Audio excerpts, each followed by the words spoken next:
मनोज जरांगे पाटलांचं शिष्टमंडळ आझाद मैदानावरती पाहणी करण्यासाठी पोहोचलंय। 26 जानेवारीला मराठा आंदोलक मुंबईमध्ये पोहोचण्याची शक्यता आहे। त्याआधी शिष्टमंडळ मुंबईतील मैदानांची पाहणी करत आहे।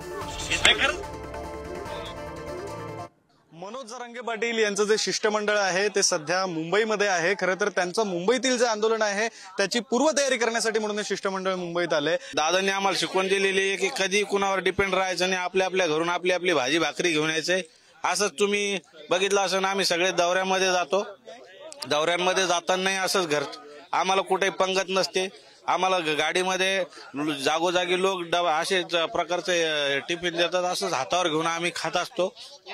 फक्त पाणी आम्हाला भेटतं। आता हा आमच्या मुलाचा जीवन मरणाचा प्रश्न आहे, त्यामुळे आम्ही कांदा सुद्धा आणलेला आहे, ठेचा आणलेला आहे, भाकरी आणलेली आहे। जर मनोज जरांगे यांनी जर सांगितलं एक महिनाभराचं जर या ठिकाणी धान्य पाहिजे असेल तर सगळे शेतकऱ्याची मुलं आहे, सगळे घेऊन यायला तयार आहे। आपण जर बघितलं असेल तर भारत हा कृषीप्रधान देश आहे आणि त्यात महाराष्ट्र हा प्रत्येक अन्नधान्य उगवणारा देश आहे आणि इथे येणारा हा प्रत्येक शेतकरी हा मराठा आहे।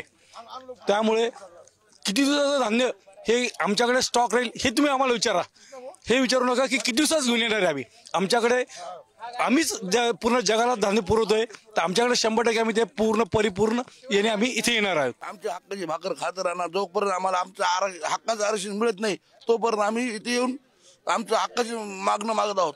बरं, मुंबईतल्या मराठा समाजाकडून नेमक्या काय अपेक्षा आहेत? आज बैठका सुद्धा झाल्यात, मैदानांची पाहणी करण्यात आली। नेमकं मराठा समाज जो मुंबईतला आहे त्याने काय काय व्यवस्था करून द्यावी असं वाटतंय तुम्हाला? काहीच अपेक्षा ती आमच्या सोबतच, आम्ही त्यांच्या सोबत। एक मराठा लाख मराठा।